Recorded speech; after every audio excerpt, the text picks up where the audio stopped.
கோயிலுக்கு கோயில், எந்த ஒரு திருவிழா கூட்டம் ஆண்டுக்காண்டு கூடிக்கிட்டே போகுது. பக்தர்கள் நிரம்பி வழிகிறார்கள். ஆனால் கம்ப்ளீட்டா இந்துக்களுக்கு எதிரான அஜெண்டாவை முன்னெடுக்கக்கூடிய திமுக வெற்றி பெற்றுக் கொண்டே வருகிறது. இந்த ஒரு ஒரு கான்ட்ராஸ்ட் எப்படி நடக்குது? இதான் சார் நான் திரும்ப சொல்றேன். சோஷியோ பொலிட்டிக்கல் டைகோட்டமி அப்படின்னு நான் சொல்றேன். 40,000 கோயிலை கட்டணும்னு தமிழன் தான். அந்த கோயிலை கொச்சைப்படுத்துறவனுக்கு வாக்களிக்கிறதும் தமிழன் தான். அப்போ இது ஒரு டைகோட்டமி.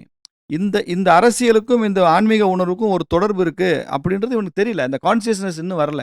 இவனுக்கு ஹிந்து பக்தி தான் இருக்கே தவிர ஹிந்து சக்தியா அது மாறவில்லை.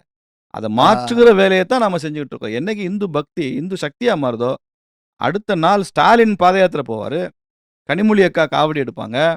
இந்துவா ரியாக்ட் பண்ணதே இல்லை இது வரைக்கும் தமிழ்நாட்டில். அதனால அவங்க மிளகா அரைக்கிறாங்க. நேரடி பொருள்ல புரிஞ்சுக்கிறதா ஹிந்து ஓட் பேங்க்னு ஒன்று உருவாக்குது. நிச்சயமா நேரடி பொருள் அதுதான். இது மறைமுக பொருளே கிடையாது. இந்துவாக ஒரு தேர்தலில் மட்டும் வாக்களிக்கட்டும். இவங்க எல்லாம் எப்படி டிரான்ஸ்ஃபார்ம் ஆகுறாங்கன்னு பாருங்க.